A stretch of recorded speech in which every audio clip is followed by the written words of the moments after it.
दोस्तों नमस्कार, मेरा नाम है मदन मोहन। मैं अपने इस चैनल पे आप सभी का स्वागत करता हूं। दोस्तों, जैसा कि आप सबको पता है कि चुनाव आयोग ने 5 राज्यों में विधानसभा चुनाव का ऐलान कर दिया है और इसी के साथ अब पंजाब से विधानसभा चुनाव के जो रुझान हैं वो आने लग गए हैं। मैं आपको बताऊं कि पंजाब से जो रुझान आ रहे हैं, केंद्र में सत्ता में पार्टी भारतीय जनता पार्टी के लिए बिल्कुल भी सही नहीं है। दरअसल पंजाब की जनता उनके कार्यकर्ताओं को, बीजेपी के नेताओं को अपने घरों तक में घुसने नहीं दे रहे हैं। यही नहीं दोस्तों, भारतीय जनता पार्टी के कार्यकर्ताओं और नेताओं को उनकी गलियों, उनके गांव में भी प्रवेश से रोक रहे हैं। लोग सीधा सीधा कह रहे हैं, तुम्हें गांव में घुसने से पहले ग्रामवासियों से परमिशन लेनी होगी। जरा बताइए, जो पार्टी पिछले 8 सालों से देश में राज कर रही है, भारत के ज्यादातर राज्यों में उसकी सरकार है, आखिर ऐसे कौन से गलत काम किए हैं उसने, जिसके कारण देश के ही एक राज्य में इस तरह से उसकी पार्टी और उसके नेताओं को जनता अपने घरों से भगा रही है, घर में घुसने नहीं दे रही है, गांव में घुसने नहीं दे रही है। दरअसल दोस्तों, आगे मैं कुछ कहूं उससे पहले आप ये वीडियो देखिए। कौन कमल वाले हो? चलो यहाँ पे नहीं आना, चलो मेरा घर है ये। ओ भाई साहब, बाहर चल, बाहर चल। मेरे यहाँ पे बड़ा क्यों? मेरे घर पे गलती हो गई। चल बाहर चल। शर्म आंदी ਤੁਹਾਨੂੰ ਮਾੜੀ ਮੋਟੀ? नहीं पता था मुझे। हाँ नहीं शर्म आंदी है? ਵੀਰ ਜੀ ਪਤਾ ਨਹੀਂ। ਉੱਥੇ ਪਹਿਲਾਂ ਉੱਥੇ ਜਾ ਕੇ ਬੋਲੋ ਉਹਨਾਂ ਨੂੰ ਵੀ फैसला करे। ठीक है। और तो बाहर चलो, ये गली च नहीं आना। गलती का चलो। दरअसल दोस्तों, ये जो आपने वीडियो देखा, ये ना तो इस तरह का पहला वीडियो है और ना आखिरी वीडियो है। इस तरह के सैकड़ों वीडियोज पंजाब विधानसभा चुनाव के दौरान सोशल मीडिया के तमाम प्लेटफॉर्मों पर वायरल हो रहे हैं।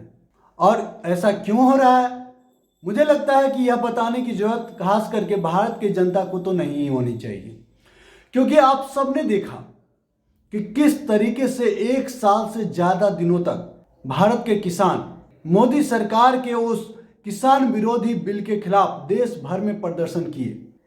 आपको पता है दोस्तों, पूरी दुनिया में जितने भी सीजन है, कहीं अधिक ठंड पड़ती है तो कहीं अधिक गर्मी पड़ती है, कहीं रेत ही रेत है तो कहीं समंदर ही समंदर है, लेकिन हमारा एकलौता ऐसा देश है जहां पर हम इस देश में रहकर हर तरह के मौसम, हर तरह के वातावरण को एंजॉय कर सकते हैं। यही कारण है कि दुनिया भर के कवियों ने भारत के बारे में अनेक बातें लिखी है। यहाँ तक कि भारत को देवभूमि भी कहा जाता है। और यही नहीं, कई जगहों तक धर्म ग्रंथों में वर्णन भी है कि भारत की जमीन पर भगवान भी जन्म लेने को लालायित रहते हैं। शायद मुझे लगता है कि वह यहाँ के वातावरण को लेकर ही ऐसा कहते होंगे, लेकिन मैं यहाँ पर भारत के वातावरण, मौसम, किसी चीज़ का महिमा मंडन करने के लिए नहीं बैठा हूँ। दरअसल मैं आपका ध्यान आकृष्ट करना चाहता हूँ किसान आंदोलन पर।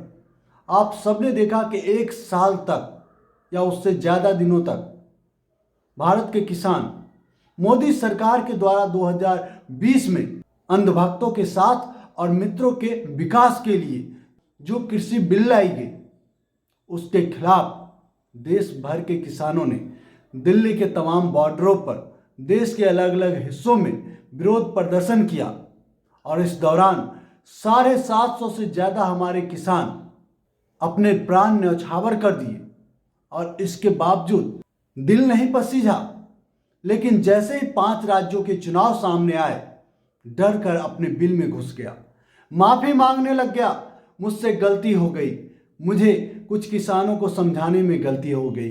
अरे बेशर्म, तुम तो इंसान कहलाने के लायक भी नहीं हो, तुम्हें माफी चाहिए। दोस्तों, मैं आपको बताऊं कि जिस तरीके से सैकड़ों किसानों की जिंदगी इसने छीन ली, मुझे लगता है कि जिस तरीके से पंजाब ही नहीं, देश के कई राज्यों में जब चुनाव आते हैं तो किसानों के खिलाफ किए गए इस कृत्य के लिए भारतीय जनता पार्टी और मोदी सरकार के खिलाफ देश की जनता अलग अलग हिस्सों में अपने आक्रोश दर्ज करवाती रही है। और मुझे लगता है जो भी आक्रोश किसानों का भारतीय जनता पार्टी के नेताओं, उसकी पार्टी के खिलाफ, मोदी सरकार के खिलाफ जो रुख अख्तियार करती है, मुझे लगता है कि ये बहुत कम है। आप सबने देखा किस तरीके से कड़ाके की ठंड में किसान ठिठुरते हुए जान दे रहे थे, आंधी तूफान में किसान सड़कों पर बैठे हुए थे, किस तरीके से चिलचिलाती धूप में आसमान छोड़ो जब धरती से आग निकल रही थी, धरती तप रही थी, उस भीषण गर्मी में भी भारतीय किसान अपने मोर्चे पर बैठे हुए थे, डटे हुए थे। आज प्रधानमंत्री वहां जाते हैं, 20 मिनट इंतजार करना पड़ता है, वह भी कोई साजिश नहीं। फिर उस राज्य को बदनाम करने के लिए मुख्यमंत्री के नाम कहते हैं कि कह देना कि मैं जिंदा लौट आया। क्या भारतीय जनता पार्टी के पास इस सवाल का जवाब है कि जहां जहां आपकी सरकार नहीं है, क्या वहां भारत के ही उन राज्यों में आतंकवादियों का शासन है? आप ये बताना चाहते हैं दुनिया को? आपको शर्म आनी चाहिए, शर्म से चुल्लू भर पानी में डूब मरना चाहिए। अरे यही संविधान है जिसे आप और आपके तलवे चाटू लोग, संघी लोग गाली देते हैं। उसी संविधान ने तुम्हें देश के सर्वोच्च पद पर बिठाया है।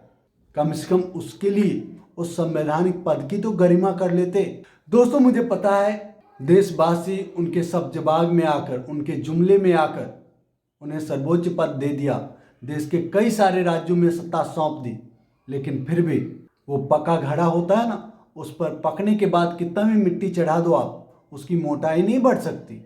ठीक वही हाल इन भारतीय जनता पार्टी और उसके नेताओं की है, चाहे वो छुटभैये नेता हो या पंत प्रधान नरेंद्र मोदी।